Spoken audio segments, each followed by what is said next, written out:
You'll feel great. Hey, it's Dave TV for the 20th for May. Look at this.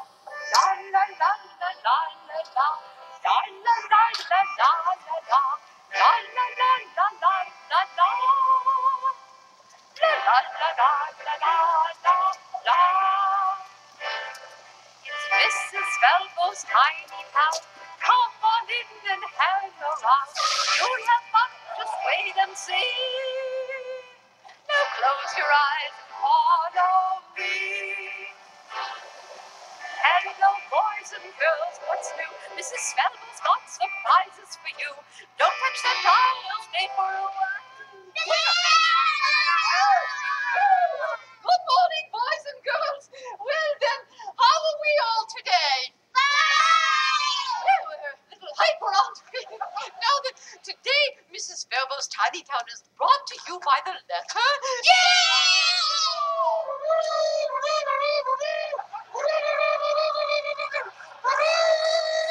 Hello, Mr. Messenger. Hello, Mrs. Velvo. Hello, boys and girls. Today it's time to find things on the set that begin with the letter G. Well, thank you, Mr. Messenger. Now, what can we think of that begins with the letter G? Yes. Why don't we say hello to the goldfish, shall we? Hello, goldfish. Now, what else can we think of that begins with the letter G? Oh! That's right. Mr. Messenger must learn to put his used rubbers away. Those are mighty big rubbers, aren't they? And then today's special guest also begins with the letter G. Who is it?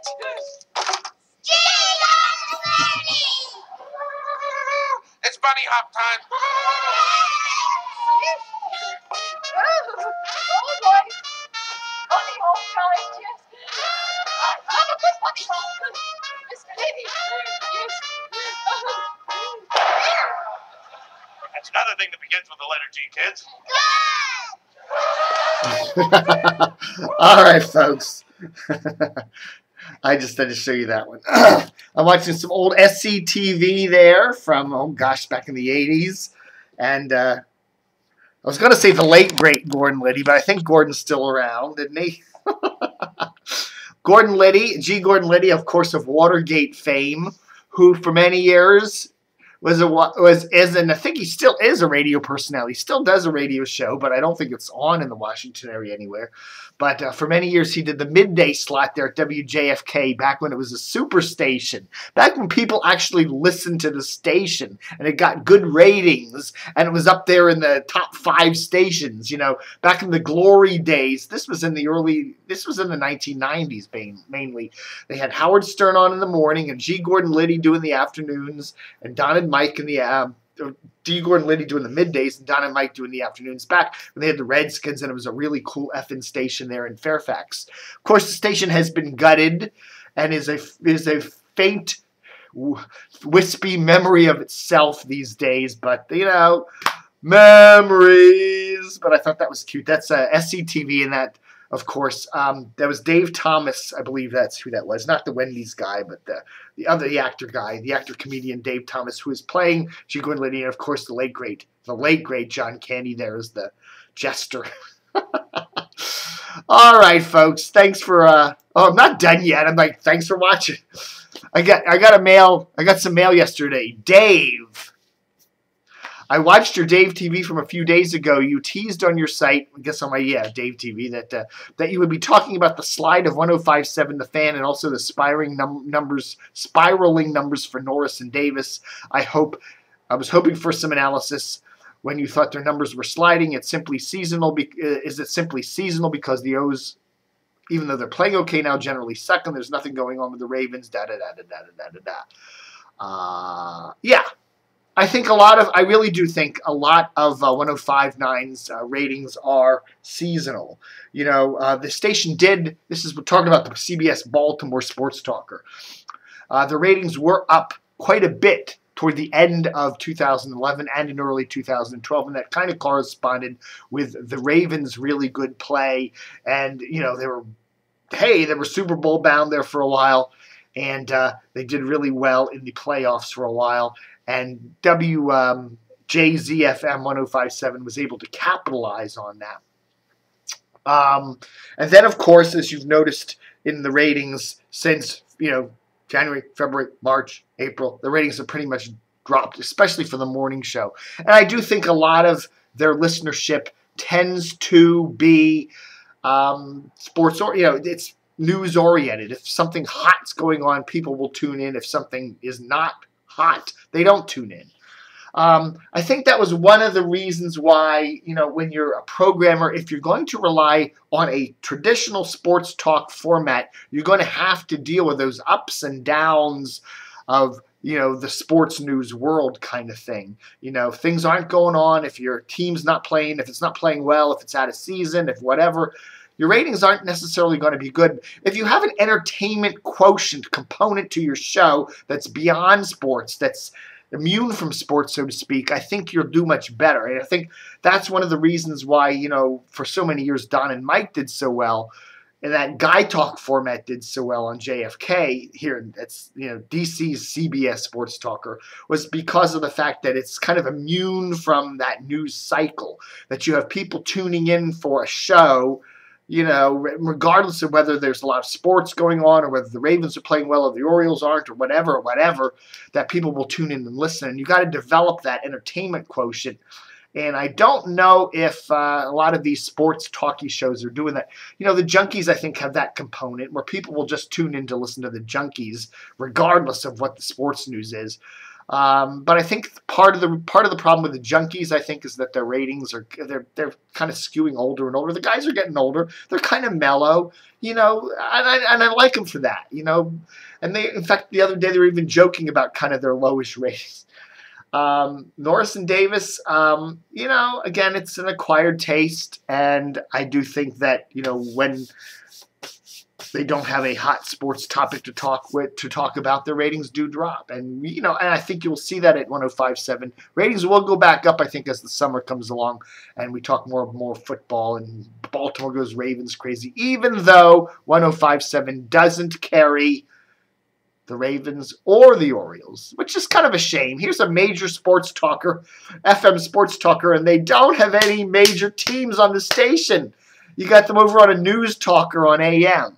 It's just, you know, it's crazy. CBS needs to get, they really need to get either the Orioles or the Ravens back on that station. But from what I hear, it ain't going to be happening much. But that's the great, crazy mysteries of Baltimore radio. Okay, let's look at a few, go to the DCRTV archives here. We're going to pick a few more pictures and take a look at a few things here. Look at that. Some DC 101 memories here this morning. Let's focus in on Buddy Reiser there. Hey, Buddy. Yeah. Buddy used to work at DC 101. He's also worked at 98 Rock. Then he went out and bought a radio station out in Brunswick, Maryland. Ran that for a couple years. It was at Vegas Radio and Classic Country for a while. And I think now Buddy is a big wig at the Loudoun County Planning, Zoning, what is it? The Economic Development Authority, something like that. A really nice guy. There's Buddy Reiser. And there's, gosh,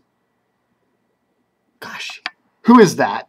I think that's not Young Dave Brown, is it? No. Somebody at DC 101. You know who that is? Let me know. We're looking at some DC 101 people here. I know who that is, but oh, there he is. There's a Greaseman. And there's Glenn Brenner. Oh, my brain ain't working this morning, but anyhow, Glenn Brenner there. And there's the Greaseman. We're looking at some DC 101 memories here from back in the day. And the Greaseman in a sombrero. And the Greaseman in an Uncle Sam suit. Oh, gosh, who is that? I know who that is. That's going to drive me crazy. DC 101's old studios there, downtown DC. Then they moved out to Brookville out in Silver Spring, Brookville Road there in Silver Spring for a while. Now they're over at the Clear Channel's Mega Complex in Rockville. And some more DC 101ers there. And Surf when he worked at DC 101. And, oh gosh, that's not Adam Smasher, is it? See, I don't know I don't have the names on these stupid things. Okay, Greaseman, Howard Stern at DC 101. Okay, so let's see now. Do I have a DC 101 tribute page? See how unprepared I am here. Oh my word, I'm almost out of time. It's almost 11 minutes past. Oh no, facing a deadline. Oh no. Okay, so let's go to DCRDV Plus. Don't forget, DCRDV Plus. DCRDV Plus is a great site. Okay, you get you get a whole bunch of cool memories and stuff and shit. I was gonna say, it's really cool. Go to DC.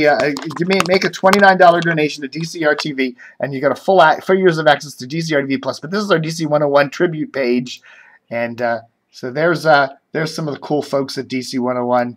Let me get this scrolled over here. Oh, I'm not coordinated today. Oh no, where am I going? Oh no. Okay. So anyhow, there's our DC 101 page. Mike McKay, Chris Montgomery, Kelly Saunders, Jerry Strutter, Gary Chase, Howard Page, some cool guys from DC 101. There's the old logo. Okay, here we go. Here go the names. Here they are. Here they are from the same things. Young Dave Brown, Carl Foster, Linda Mundesire, the Greaseman, Ernie Decay, and Smash. I thought that was that Smash guy, Adam Smash guy, whatever. There they are. There's their names. There you go. And there's some of the graphics we looked at before. There he is, Young Dave Brown. That's who I knew that was Young Dave Brown. It just was, Adam Smasher, who did the mornings after Howard Stern left, Greaseman, and we're looking at the same graphics again over here again. But wait the hell, Ernie Decay. That's who that was. Da-da-da-da-da-da.